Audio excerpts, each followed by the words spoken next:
Ассалаумалейкум, құрметті футбол сүйер қауым. Біздегі бүгінгі видео блогымыз бұл соңғы уақытта байқап отырмын.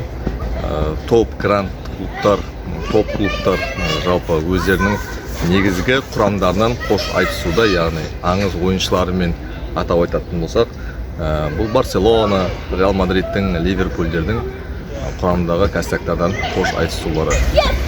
Мысалға айта кететін болсақ, Барселона клубындағы қазір бірнеше жыл, 4 жыл, 3 жылдай өнер көрсеткен Роберт Левандовский польшалықты айтуға болады.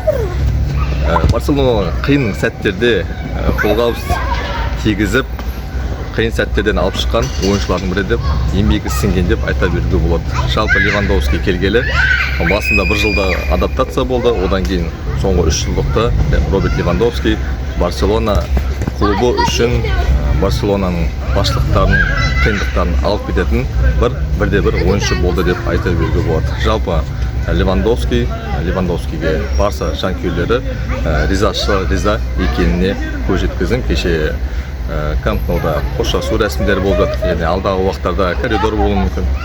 Сол сәттерден оны біз байқауға болады.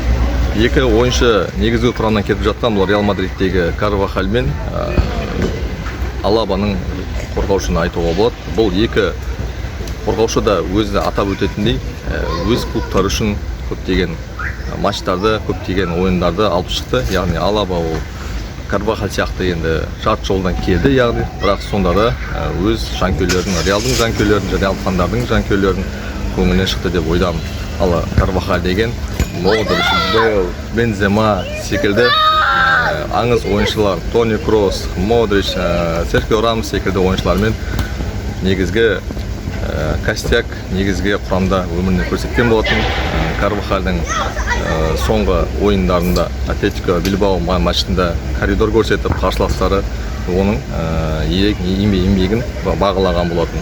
Жалпы Карвахальға алдағы өмірінде, бапкерлік өмірде болсын, отбасында болсын, көптеген мақсаттарына жетуін жақсы тілейміз. Жалпы Карвахальға керемет, Алаба екеуінің керемет ойындары үшін көптен көп алғысымызды айтатын боламыз.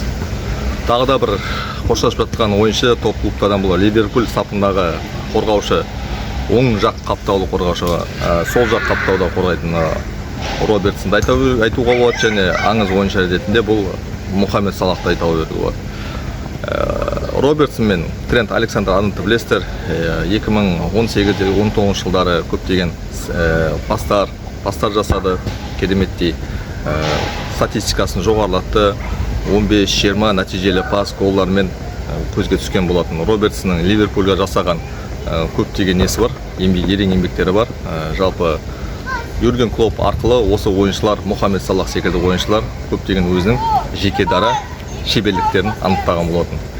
Робертсон алдағы уақытта сәттілік тілейміз. Мохамед Салах дегенде ерен еңбегі өте көп. Жалпы бұны 17-ші жылдан бастап Мохамед Салах Ливерпульге өнер көрсеткен болатын. Бұл өнер көрсеткен барысында қазір 2025-ке дейін оның бірнеше рекордтары бар. Ливерпуль сапындағы тірі аңыз деп айтуға болады. Жалпы Мохамед Салахтың кетуінде мен өзім Ливерпульдің жанкүйері болғандықтан қимастық болды. Көптеген естеліктер бар.